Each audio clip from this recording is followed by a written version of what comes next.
Dapatkan buku resep kue bakulan Baya dan buku masakan sedap ala Baya di Gramedia dan toko buku terdekat di kotamu. Atau kamu bisa beli melalui tim Baya Official untuk buku bertanda tangan penulis. Assalamualaikum, hai. Ini lagi hujan di sini. Jam berapa ya? Jam setengah 3-an. Aku lagi mau ke dokter. Sambil di jalan kita ngobrol-ngobrol dulu. Karena masih banyak yang nanya kenapa sih Mbak Iya tiba-tiba kontennya berubah jadi menu-menu diet. Terus banyak yang support, alhamdulillah, terima kasih. Banyak yang ayo dong kumpulin, aku lagi ngumpulin juga nih resep-resep diet. Insya Allah sih videonya ngantri, tinggal edit. Cuman editnya memang aku pelan-pelan ya, karena ngedit sendiri dan masih macet karena habis hujan. Oke, kita lanjut ya. Jadi aku itu sebenarnya dari kecil udah gendut. Waktu SD tuh sering tuh di sekolah dikatain gendut. Pulang-pulang aku nangis gitu. Terus jadinya memang itu apa ya namanya, body shaming ya, sering dibully gara-gara aku gendut.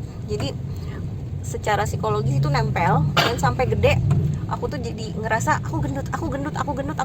Dan karena memang aku juga proporsi badannya memang lumayan, tulangnya gede gitu. Jadi kalaupun aku kurus, tetap di antara teman-teman aku paling gede gitu, dan aku lumayan lebih tinggi dibanding teman-teman aku yang lain. Walaupun aku nggak tinggi-tinggi banget juga, cuman dibanding teman-teman aku yang lain aku lumayan gede lah gitu.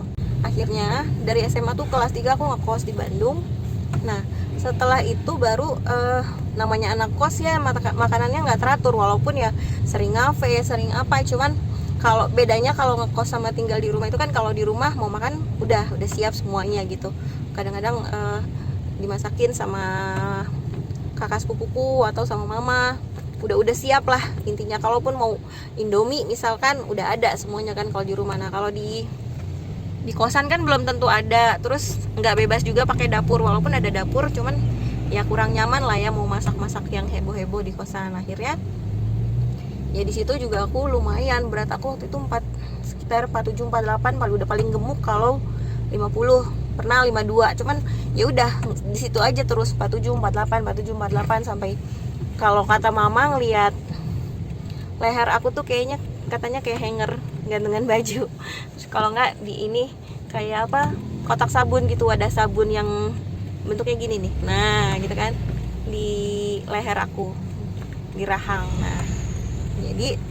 Nah itu dulu sempat segitu. Terus aku juga dulu sering berenang karena aku dulu ngekos di Setiabudi tuh. Di situ dekat sama kolam apa ya, aku lupa namanya, Setiabudi Indah.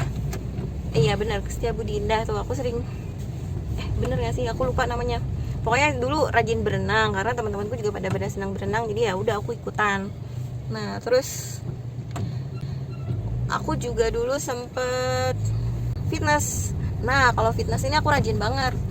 Pokoknya kayaknya dari tempat fitness yang mahal sampai yang murah aku pernah. Itu tuh kalau udah fitness tuh lumayan bisa lupa waktu. Terakhir aku fitness pokoknya itu malam minggu pun aku fitness. Pulang jam 11 malam udah sauna, udah apa, 11 malam nyampe rumah udah langsung tidur. Besok paginya bangun pagi langsung ke tempat fitness lagi. Jadi pokoknya di parkiran tuh mobil aku udah paling pertama nongol di situ. Nah itu aku dulu, jadi memang senang fitness. Nah setelah itu karena aku akhirnya memutuskan untuk apa ya, waktu itu mamaku sakit kalau nggak salah. Terus pokoknya aku di rumah aja waktu itu, dan akhirnya aktif di Instagram. Nah setelah itu tuh barulah kegiatan berhenti semua kan, total semuanya berhenti. Kegiatan keluar rumah kayak keluar kota gitu juga udah nggak pernah lagi. Dulu aku lumayan sering keluar kota, kayak ke Makassar, ke Cikarang, kemana-mana lah. Pokoknya lumayan seneng tuh jalan-jalan, terus ada kerjaan juga. Nah setelah itu lumayan total berhenti semuanya. Akhirnya aku di rumah dan aktif di Instagram, masak, baking semuanya, dan fitnessnya juga berhenti. Disitulah mulai badannya naik, nggak nyadar. Awalnya sih aku sempat food combining dulu. Food combining itu lumayan, aku dalam 2 bulan itu turun tuh 6 kilo. Cuman setelah itu nggak di maintenance. Nah sebenarnya yang penting ini kan maintenance-nya ini nih. Nah setelah itu aku nggak di maintenance, jadi naik lagi. Dan karena udah stop fitness, biasanya badan itu kalau kita udah yang biasanya olahraga terus kita nggak olahraga, itu otomatis tiba-tiba mengembang kayak balon. Nah, jadi itu yang bikin badanku tuh tiba-tiba, kok ini tiba-tiba cepet banget lebarnya. Setelah pandemi, apalagi itu udah makin gak kekontrol, apalagi adikku ada di rumah dan kita semuanya seneng makan, segala dimakan, tengah malam makan, jam berapa juga makan, nggak ada aturan sama sekali jam makannya. Akhirnya disitulah finally ya aku sakit. Cuma kalau sakit memang itu sebenarnya sudah beberapa tahun yang lalu ya, aku ada GERD. Cuman baru serius dietnya itu baru sekarang, karena memang akhirnya dokterku bilang harus diet. Dulu sih sebenarnya juga aku sering ke dokter gizi, cuman nggak banyak lah turunnya karena akunya bandel, masih suruh ini yodok. Nah, masih bandel. Tapi sekarang ini pertama kalinya dalam hidupku aku diet serius dan turunnya lumayan banyak gitu. Karena seumur hidup yang namanya diet, dari obat, dari dokter, itu semua udah pernah aku coba dan hasilnya paling sekilo 2 kilo aja, nggak banyak gitu. Jadi baru sekarang ini yang bisa, oh ternyata cara ini efektif buat aku. Nah itu, jadi kamu juga kalau misalnya pengen punya goals, aku pengen sehat, aku pengen diet, aku pengen ini, cari yang paling nyaman untuk tubuh kamu gitu. Jangan ikut-ikutan orang lain, terus mungkin efektif di orang lain tapi belum tentu efektif di kamu gitu kan. Dan hati-hati, siapa tahu malah menimbulkan penyakit. Makanya saran aku tetap konsultasi sama dokter kamu. Aku juga sekarang masih konsultasi terus sama dokterku, dokter gizi. Jadi kayak buah juga dia atur apa yang boleh aku makan, apa yang nggak boleh. Terus kayak sayuran juga. Jadi semuanya udah ada takarannya gitu. Jadi aku nggak sembarangan diet. Jadi kamu yang ngikutin, kamu jangan sampai ngikutin diet aku gitu. Kalau mau ngikutin masakannya, terinspirasi sama resepnya silahkan. Tapi kamu cukup ya udah sampai situ aja. Kalau untuk ikutin dietnya jangan, karena pasti beda kan. Berat badan aku juga beda, tinggi badan aku beda, terus umur aku juga beda sama kamu. Terus belum lagi jenis kelamin kan pasti bisa aja ada cowok, cewek kan itu pasti beda semua. Jadi kamu harus cari tahu dulu apa yang cocok untuk kamu, baru kamu mulai diet. Jadi jangan asal Mbak ya dietnya gini aku juga ikutan, jangan ya. Aku cuman share selama ini resep-resep yang aku makan aja. Kalau hitungan kalorinya kalian ngitung sendiri berapa asupan kalian yang bisa kalian makan setiap harinya. Kalau aku sih ya udah segitu, dan mungkin bulan depan itu mungkin berubah lagi.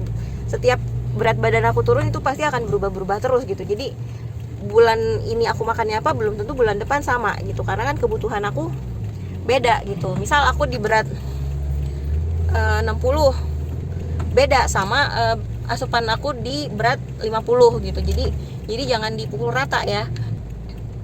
Bisa aja nanti kamu jadinya malah naik badannya kalau ngikutin pola aku, atau malah turunnya jauh, kamu malah lemes karena nggak sesuai sama kebutuhan kalori kamu. Jadi memang cari yang paling nyaman buat kamu. Terus yang paling penting juga, kamu yang paling paham apa yang terjadi di badan kamu. Karena aku juga kemarin sempat disaranin ini harus gini, misal makannya sekian gram, tapi ternyata aku nggak sanggup, aku malah sakit gitu. Jadi ya udah aku balik lagi ke pola aku yang awal, karena nggak bisa kita maksain apa yang kalau tubuh kita nggak happy tuh malah jadinya dietnya nggak nyaman gitu. Jadi ikutin yang paling nyaman buat kamu, terus baru deh kamu mulai diet.